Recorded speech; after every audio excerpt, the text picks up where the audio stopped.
प्रशांत किशोर अब बिहार की राजनीति में फिर से सड़कों के जरिए सक्रिय हो चुके हैं। बिहार के चंपारण से उन्होंने अपनी यात्रा की शुरुआत की और इस यात्रा का मकसद ये है कि बिहार के ना सिर्फ तमाम मुद्दों को उठाना बल्कि उस मुद्दे पर सबसे ज्यादा फोकस करना जिसके जरिए बिहार में सरकार का गठन हुआ है, यानी महिलाओं के खाते में 10-10 हजार की राशि चुनावों के दौरान देना। और उसके बाद सरकार ने वादा ये किया कि हम चुनावों के बाद 2-2 लाख रुपए महिलाओं को देंगे।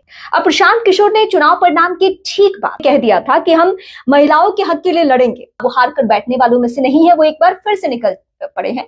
लेकिन इस बीच उन्होंने क्लियर कर दिया है कि 2 लाख की राशि जो है, जो सरकार ने वादा किया है बिहार की महिलाओं को देने का, वो राशि हर हाल में बिहार सरकार को देना होगा, महिलाओं के खाते में डालने होंगे। और अगर सरकार नहीं डालती है तो आप इसे मान लीजिए कि चुनावों के दौरान वोट खरीदने के लिए 10,000 की राशि दी गई थी। मतलब आने वाले वक्त में आपको हर दिन अब प्रशांत किशोर की सक्रियता देखने को बिहार में मिलेगी। और इस मुद्दे पर वो सबसे ज्यादा अग्रेसिव होने वाले हैं, जिस पर मैं अभी फोकस कर रही थी, यानी महिलाओं के खाते में अब 10,000 नहीं बल्कि सरकार के वादे के मुताबिक 2-2 लाख रुपए डाले जाए।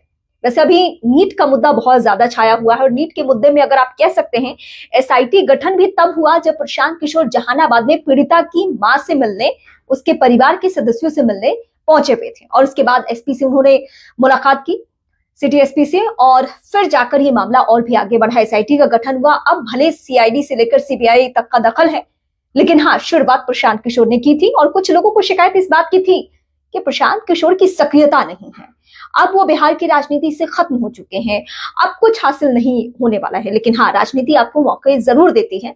जहां लोगों को लगता है कि आप खत्म हो गए हैं, वहां से भी एक नई शुरुआत की जा सकती है। और प्रशांत किशोर फिलहाल इसी रास्ते पे आगे बढ़ रहे हैं। मैं प्रशांत किशोर को लेकर हमेशा से सजग और सक्रिय रही हूं, इसलिए क्योंकि अगर ये राजनीति इस तरीके से है जहां पे ज्यादातर लोग ऐसे आपको दिखते हैं जिन पर आप भरोसा नहीं कर सकते हैं, तो वहां एक पढ़ा लिखा शख्स अगर बिहार को बदलने की बात कह रहा है तो कुछ देर रुक कर, ठहर कर उसकी बातों पर यकीन करने में मेरा क्या कम हो जाने वाला है। अगर आने वाले भविष्य में कोई बिहार को ख्वाब दिखा रहा है तो मुझे उस ख्वाब पे यकीन है।